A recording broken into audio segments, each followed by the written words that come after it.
জুবিন গাৰ্গ ডাঙৰীয়াৰ এই মৃত্যু মুখ্যমন্ত্ৰীৰ ভাষাত এই হত্যাৰ ন্যায় বিচাৰিছে আৰু ন্যায় প্ৰাপ্তিৰ কাৰণে সকলোৱে যুঁজি আছে আৰু সকলোৱে এটাই কথা কৈছে যে লক্ষ্যভ্ৰষ্ট দিগভ্ৰান্ত বা মানুহক বিভ্ৰান্ত কৰিব খোজা কোনো কথাই জনগণে কেতিয়াও গুৰুত্ব দিব খোজা নাই। এটাই সকলোৰে ঐক্যবদ্ধ আহ্বান, সকলোৰে দাবী যে জুবিনদাৰ এই মৃত্যুৰ ন্যায় লাগে, ন্যায় লাগিব আৰু ইয়াক লৈ কেতিয়াও কোনো কাৰণতে না শিথিলতা আনিব পাৰিব, না ইয়াক লৈ কোনো কাৰণতে এক বিভ্ৰান্তি এটা সৃষ্টি কৰিব পাৰিব। এই কথাত সমগ্ৰ পৃথিৱীৰ জনগণ সজাগ হৈ আছে। এতিয়া আমি শেহতীয়াকৈ দেখিছোঁ যে কিছুমান এনেকুৱা ধৰণৰ বিষয় উত্থাপন কৰা হৈছে যিবোৰ কথা আহিব নালাগে, যিবোৰ কথা মুখ্যমন্ত্ৰীয়ে ক'ব নালাগে সেইবোৰ কৈছে আৰু যিবোৰ নক'ব লগা কথা সেইবোৰ তেওঁ কৈ আছে। ক'ব লগা কথাবোৰ তেওঁ নকয় আৰু নক'ব লগাবোৰ তেওঁ কৈ আছে। এতিয়া এই গোটেই কথাটো আমাৰ যিটো অনুভৱ, এই অনুভৱে আমি এটা কথা ক'ব খুজিছোঁ, জুবিন গাৰ্গ নামৰ যি সত্তা আছে এই সত্তাৰ বিশালতাটোক কিবা কাৰণত ষড়যন্ত্ৰমূলকভাৱে নিয়ন্ত্ৰণ কৰিব খোজা হৈছে নেকি, সংকুচিত কৰিব খোজা হৈছে নেকি। সমগ্ৰ পৃথিৱীৰ জনগণৰ মৰম, সমস্ত ভালপোৱা আৱেগ, তেখেতৰ প্ৰতি যি শ্ৰদ্ধা আৰু তেখেতৰ আদৰ্শ, তেখেতৰ চিন্তা দৃষ্টিভংগীৰ প্ৰতি জনগণৰ যিটো আকুণ্ঠ সমৰ্থন আছে, ভালপোৱা আছে, তাক কিবা কাৰণত প্ৰভাৱ পেলাব খোজা হৈছে নেকি, বাধা দিব খোজা হৈছে নেকি, এই কথা মানুহৰ সকলোৰে মনলৈ আহিছে আৰু সকলোৱে এই কথা উপলব্ধি কৰিছে যেন এই তেখেতৰ এই গোটেই কথা বতৰাবোৰক জনগণৰ ভালপোৱাক ক'ৰবাক নিয়ন্ত্ৰণ কৰিব খোজা হৈছে, বাধা দিব খোজা হৈছে। যিগৰাকী মানুহে বিনিদ্ৰ ৰজনী কটাই নিশা উজাগৰে থাকি শত সহস্ৰ সৃষ্টিশীলতা আমাক দিলে, গান দিলে, ৩৮,০০০ গান দিলে নিশা উজাগৰে থাকি, সেইগৰাকী মানুহৰ তেওঁৰ সমাধি ক্ষেত্ৰ পবিত্ৰ ভূমিকো কিবা কাৰণে চৰকাৰে নিয়ন্ত্ৰণ কৰিব খুজিছে নেকি, জনগণৰ যি আৱেগ সেই আৱেগক কিবা কাৰণত তেওঁ বাধা দিব খুজিছে নেকি মুখ্যমন্ত্ৰীয়ে, এই কথা আমি সকলোৱে আমাৰ সকলোৰে উপলব্ধি হৈছে। গতিকে আমি আজি এই সংবাদমেলৰ যোগেদি আমি কেইবাটাও বিষয় আমি উত্থাপন কৰিব খুজিছোঁ। আমি মূল কথাটো হ'ল যে বিভিন্ন কথা, যিবোৰ কথা আমি কেইবাবাৰো মই সংবাদমেলত উত্থাপন কৰিছিলোঁ, সেইবোৰ প্ৰশ্নৰ মৌলিক প্ৰশ্নৰ কিন্তু উত্তৰ আমি পোৱা নাই। কেনেকৈ মৃত্যু হ'ল সেই কথাও আজিলৈকে ৰাইজৰ মাজলৈ অহা নাই। মৃত্যুৰ তদন্ত সঠিক গতিত আগবাঢ়িছেনে নাই বঢ়া সেই বিষয়ক লৈও মুখ্যমন্ত্ৰী, বিজেপি দলৰ নেতা, চৰকাৰী যন্ত্ৰৰ বিভিন্ন কথা বতৰা বা SITৰ দায়িত্বত থকা মানুহৰ বক্তব্যও কেতিয়াবা যিটো পৰস্পৰ বিৰোধী কথা বতৰা বা আজি যিটো কথা কৈছে কাইলৈ আকৌ সন্ধিয়া সলনি হৈছে, পুৱা এটা কথা কৈছে সন্ধিয়া এটা সলনি হৈছে, এইবোৰ কথাই জনগণক ব্যাপক বিভ্ৰান্তিৰ সৃষ্টি কৰিছে, এটা বিভ্ৰাটময় পৰিৱেশ এটা সৃষ্টি হৈছে। এতিয়া মৌলিক যিবোৰ কথা সেই কথা বতৰাবোৰকহে আমি সেই কথা বতৰাবোৰ আনিব খুজিছোঁ। এতিয়া পষ্টমৰ্টেম ৰিপৰ্ট হঠাৎ এখন ওলাই গ'ল, যিটোক লৈ আমিও প্ৰতিক্ৰিয়া ব্যক্ত কৰিছিলোঁ। মুখ্যমন্ত্ৰীয়ে আমাকে দোষ জাপিব খুজিছিলে, আছুৰ সভাপতিগৰাকীকো দোষ জাপিব খুজিছে। এতিয়া আমাৰ কথা হ'ল যে সেই যে পষ্টমৰ্টেম ৰিপৰ্টটো যিটো ব্যাপক ৰাজহুৱা হ'ল, চাৰিওফালে ভাইৰেল হ'ল, কোনে উলিয়ালে? আজিলৈকে সেই ব্যক্তিগৰাকীয়ে যিগৰাকীয়ে লিক কৰিলে তেওঁক কৰায়ত্ব কৰা হ'লনে? মুখ্যমন্ত্ৰী ডাঙৰীয়াক আমি প্ৰশ্ন কৰিব খুজিছোঁ। আজিলৈকেতো কৰায়ত্ব কৰা নাই। কিয়? এইটো কাৰ কি মানে অন্তৰ্নিহিত এনেকুৱা পক্ষ মানে এটা উদ্দেশ্য প্ৰণোদিত কাৰবাৰ এটা কোনে কৰিলে? কোনে এই কামটো কৰিলে? জনগণক বিভ্ৰান্ত কৰিবৰ কাৰণে এই কাম কৰিছে নে আন কিবা কিবি কথা? গতিকে আমি এই কথা বতৰাবোৰ জানিব খুজিছোঁ। এতিয়া মুখ্যমন্ত্ৰীয়ে এতিয়া সকলোতে মানে ৰাজনীতি দেখা পায়, কিন্তু ৰাজনীতি কোনে কৰিছে? ৰাজনীতিটো মুখ্যমন্ত্ৰী বা বিজেপি দলেহে ৰাজনীতি কৰা আমি দেখিবলৈ পাইছোঁ। কাৰণ প্ৰত্যেকেই ন্যায় বিচাৰিছে, ন্যায়টোৱে মূল কথা, বেলেগ কথা বতৰাবোৰ কেতিয়াও মানুহে আলোচনালৈ আনিব খোজা নাই। তেওঁলোকে কি কৰিলে কি নাই কৰা এই কথা বতৰাবোৰ এখন তালিকা উলিয়াব লগা হ'ল, তেওঁলোকে উলিয়াই এইখন সংবাদ মাধ্যমৰ আগত দিব লগা হ'ল। আমি তাৰ কাউণ্টাৰ দিছোঁ, কিন্তু পঢ়ি দিব খোজা নাই। কাৰণ মানে মুখ্যমন্ত্ৰীও এতিয়া বক্তব্যত কয় যে আমি নশ্বৰ দেহটো আনিলোঁ, ৰাজহুৱা শ্ৰদ্ধাঞ্জলিৰ কাৰণে ৰাখিলোঁ, অন্ত্যেষ্টিক্ৰিয়া কৰিলোঁ। এইবোৰ কি কথা মই বুজি পোৱা নাই। মুখ্যমন্ত্ৰী প্ৰশাসনিক মুৰব্বী এগৰাকীৰ এইবোৰ এটা সাংবিধানিক আৰু নৈতিক দায়িত্ব। এগৰাকী জাতীয় গণশিল্পী, এটা জাতীয় জীৱনৰ এটা সত্তা এগৰাকীৰ মৃত্যুত এইটো এটা নৈতিক দায়িত্ব, এটা সাংবিধানিক দায়িত্ব। তেওঁতো আৰু ইভেণ্ট মেনেজমেণ্ট কৰা নাই যে এইটো তেওঁৰ দায়িত্ব পালন কৰাৰ কাৰণে তেওঁ ইয়াৰ কাৰণে তেওঁ বাহ পাব লাগে, তেওঁ এটা তালিকা তেওঁ এটা উলিয়াই দিব লাগে। তাৰ উত্তৰ আমি দিছোঁ, তেওঁলোকে কি কৰিছে কি নাই কৰা আগতীয়াকৈ বহুবাৰ কোৱা হৈছে, সেইবোৰ আজি আমি পুনৰ আলোচনালৈ অহা নাই। কিন্তু ৰাজনীতি কোনে কৰিছে? এতিয়া ভোটৰ কথা কোনে কৈছে? মুখ্যমন্ত্ৰীয়ে ক'লে যে তেওঁলোকে যদি তেওঁ ন্যায় যদি দিব নোৱাৰে তেতিয়াহ'লে তেওঁক ভোট নিদিব। আৰে ন্যায়ৰ লগত ভোটৰ কোনো সম্পৰ্কই নাই। ন্যায় পাব লাগিব, কাৰণ এইটো এটা যোনে এই কাম কৰিছে, হত্যা বা মৃত্যু, যাৰ কাৰণে মৃত্যু হ'ব লগা হৈছে, যিসকলৰ কাৰণে এই মৃত্যুৰ মুখলৈ জুবিন গাৰ্গ যাব লগা হ'ল, সেইসকল অক্ষমনীয় অপৰাধৰ অপৰাধী, তেওঁলোকে শাস্তি পাব লাগিব। আৰু সেইকাৰণে ন্যায় প্ৰদানটো এটা সাংবিধানিক আৰু ন্যায়িক দায়িত্ব। ইয়াৰ লগত ভোটৰ কেনেকৈ সম্পৰ্ক আহিলে? মুখ্যমন্ত্ৰীয়ে কৈছে যে তেওঁ বহু দূৰৰ ৰাজনীতিৰ পৰা বহু দূৰত থাকিব, কিন্তু ভোট দিব লগা হ'লে ৰাইজে বেছিকৈ বিজেপিক ভোট দিব। আৰে এইবোৰ কেনেকুৱা ধৰণৰ কথা? আৰু তাৰ লগে লগে মুখ্যমন্ত্ৰীয়ে এতিয়া শেহতীয়াকৈ শপতনামা, অভিযোগনামা ন্যায়ালয়ৰ হাতত অৰ্পণ কৰাৰ পাছত তেওঁ ৰাজপথত নামিম বুলিও কৈছে। এতিয়া শেহতীয়াকৈ গোটেই বিজেপি দলটোৱে তেওঁলোকে দলীয় পতাকা লৈ তেওঁলোকে ন্যায় বিচাৰি ৰাজপথলৈ নামিলে। এতিয়া দলীয় পতাকা লৈ ৰাজপথলৈ নমাটোৱে আচলতে ৰাজনীতিকৰণ কৰা কথাটোকে বুজায়। আচলতে কোনোৱেও এনেকৈ ধৰণৰ দলীয় পতাকা লৈ কেতিয়াও ন্যায় বিচৰা নাই, আৰু নিৰ্বাচন কেন্দ্ৰিক কথাও কোনেও মুখলৈ অনা নাই। যদি আনিছে মুখ্যমন্ত্ৰীয়ে আনিছে, যদি ৰাজপথত নামিছে দলীয় পতাকা লৈ তেতিয়াহ'লে বিজেপিয়ে নামিছে, আৰু তেওঁলোকে ৰাজনৈতিক কথা বতৰাবোৰ তেওঁলোকে আলোচনা কৰিছে, চৰ্চা কৰিছে। এতিয়া আমাৰ প্ৰশ্ন এতিয়া যি সময়ত জুবিন গাৰ্গ ডাঙৰীয়াৰ মৃত্যু হ'ল, য়ট পাৰ্টি কৰিবলৈ যাওঁতে তাত মুঠতে 16গৰাকী মানুহ আছিলে বুলি আপোনালোকে সকলোৱে জানে। 3গৰাকী কাৰাগাৰত ৰখা হৈছে, আৰু 12গৰাকী মানুহ এতিয়াওতো জেললৈ অহা নাই, আৰু তেওঁলোকক কৰায়ত্ব কৰা নাই। তেওঁলোকক 11গৰাকী সাক্ষ্য দিবলৈ আহিলে, ৰাজ আতিথ্য দিয়া হ'ল, VIP ট্ৰিটমেণ্ট দিয়া হ'ল, তাৰপিছত তেওঁলোক ঘূৰি গ'ল। পাইলট এস্কৰ্ট দি তেওঁলোকক আনিলে, তাৰপিছত পাইলট এস্কৰ্ট দি এয়াৰপৰ্টত থৈ আহিলেগৈ, আৰু তেওঁলোক গুচি গ'ল। এতিয়া এই 12গৰাকীৰ ভিতৰত এগৰাকী ৱাজিদ আহমেদ বুলি কোৱা এগৰাকী নাহিল।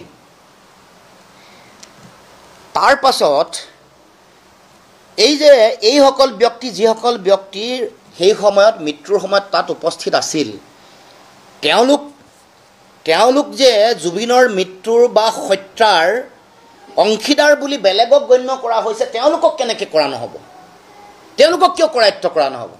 এতিয়া অভিমন্যু তালুকদাৰ বুলি কোৱা যিগৰাকী অত্যন্ত ৰহস্যময় যিগৰাকী ব্যক্তি আছে, যিগৰাকী ব্যক্তি ছিংগাপুৰতো অত্যন্ত ৰহস্যময়।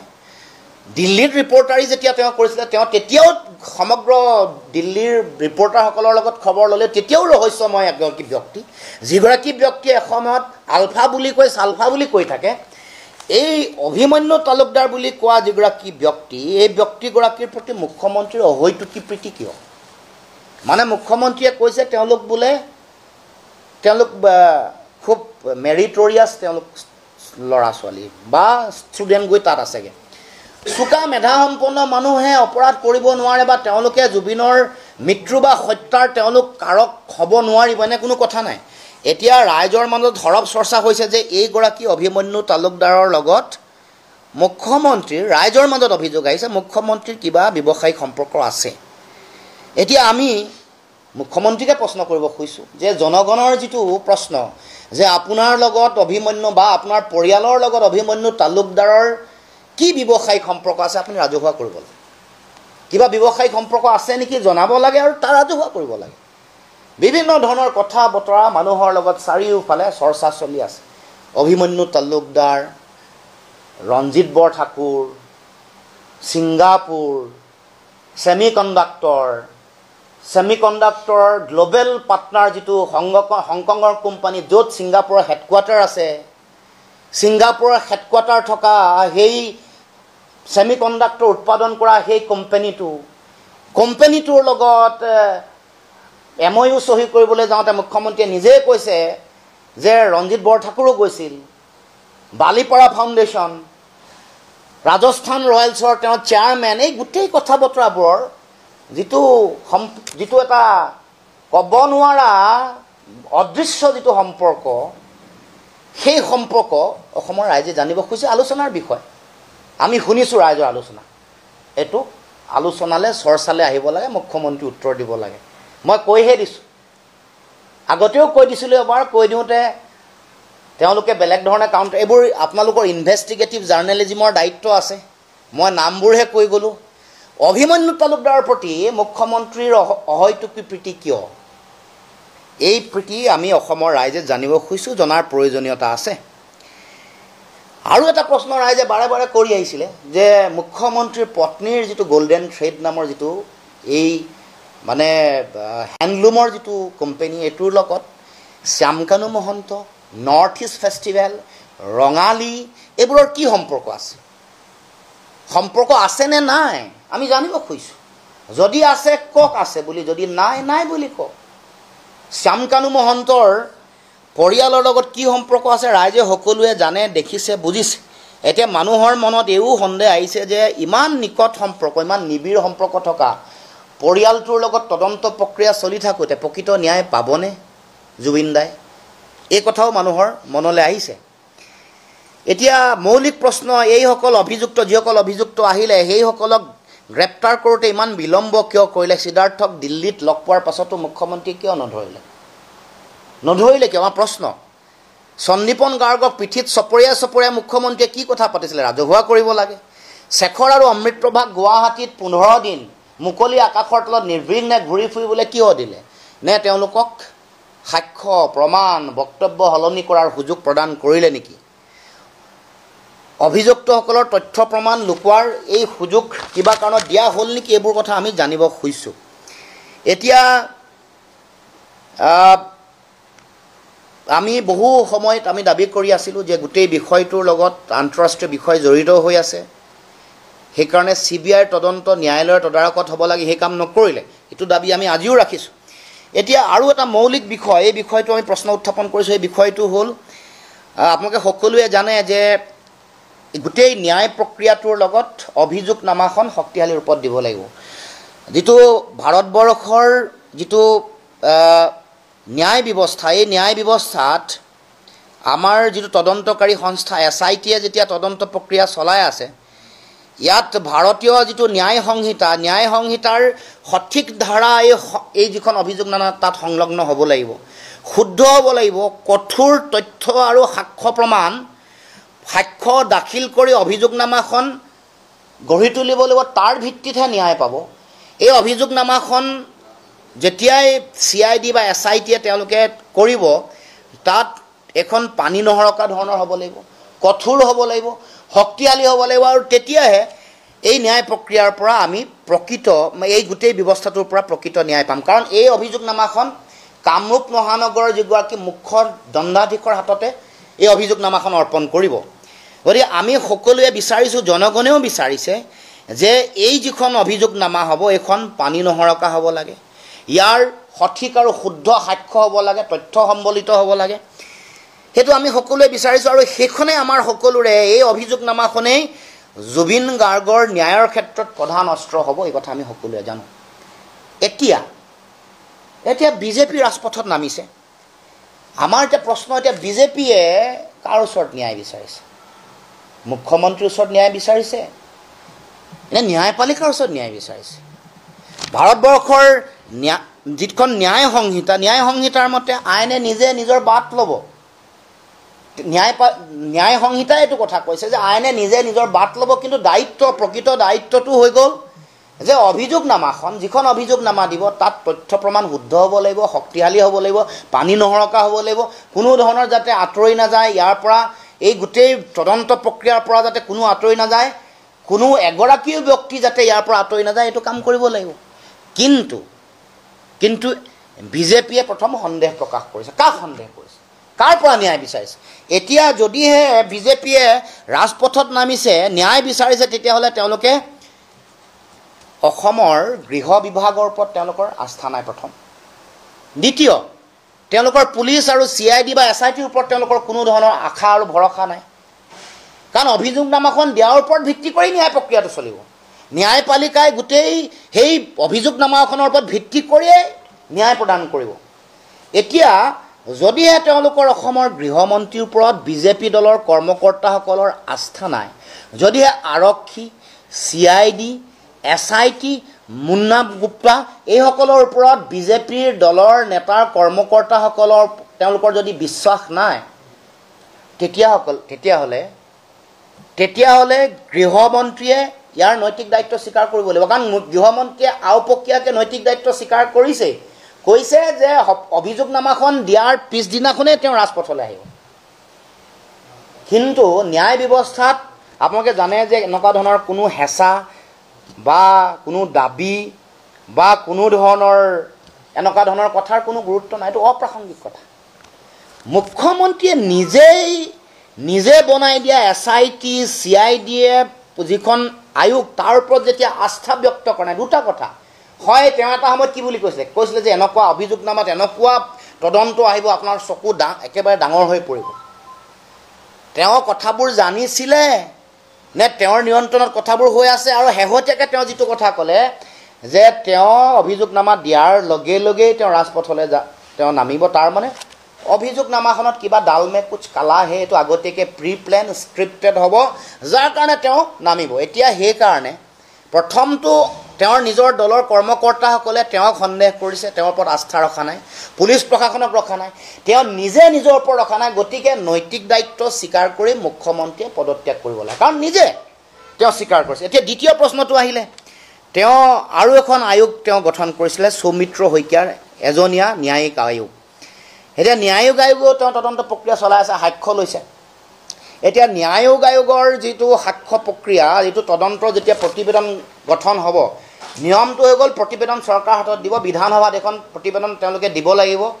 তাত হোৱাৰ পাছত ৰাজহুৱা কৰিবও পাৰে, নকৰিবও পাৰে। যেনেকৈ আগতে তেওহাৰী আয়োগৰ নেলিৰ এখন তদন্ত সেইখন ৰাজহুৱা কৰা হোৱা নাছিল, এতিয়া বা মানৱেন্দ্ৰ শৰ্মাখন এখন আয়োগ ৰাজহুৱা কৰা নাছিল, এতিয়া এইখন যেতিয়া তেওঁলোকে দিব, এখন ৰাজহুৱা কৰিব পাৰে বা সময় ল'ব পাৰে, কাৰণ দুটা বেলেগ বেলেগ প্ৰক্ৰিয়া। এটা CID SITয়ে চলাই আছে, সেইখন কামৰূপ মহানগৰ মুখ্য দণ্ডাধীশক যেতিয়া দিব তেওঁলোকে কৰিব। তাৰপিছত আকৌ মুখ্যমন্ত্ৰীয়ে কৈছিলে ফাষ্ট ট্ৰেক কোৰ্ট কৰিব, ফাষ্ট ট্ৰেক কোৰ্ট দিয়াৰ লগে লগে সেই প্ৰক্ৰিয়াটো আকৌ মানে উচ্চ ন্যায়ালয়ৰ মুখ্য ন্যায়াধীশে ক'ব লাগিব আমুকখন কোৰ্টতেতো ফাষ্ট ট্ৰেক কোৰ্টতে কামটো হ'ব লাগিব। এইটো এটা আইনৰ এই জটিলতাবোৰৰ মাজত যদি ন্যায়িক আয়োগে দিয়া তদন্তৰ প্ৰতিবেদনৰ ভিউটো, দৃষ্টিভংগীটো আৰু ফাষ্ট ট্ৰেক কোৰ্ট বা কামৰূপ মহানগৰ মুখ্য দণ্ডাধীশৰ যিখন কোৰ্টৰ তেওঁলোকৰ তদন্ত প্ৰক্ৰিয়াত যিটো ৰায় আহে, দুইটাৰ মাজত যদি বিপৰীত যদি স্থিতি আহে, তেতিয়া কি হ'ব? দুইটাৰ যদি বিপৰীত স্থিতি হয়, দুইটাৰ মাজত যদি ডিফাৰ আহে, দুইটাৰ যদি বেলেগ বেলেগ ডিফাৰেণ্ট হয়, তেতিয়া কি হ'ব? এই সম্পৰ্কটোতো কোনো কথা কোৱা নাই।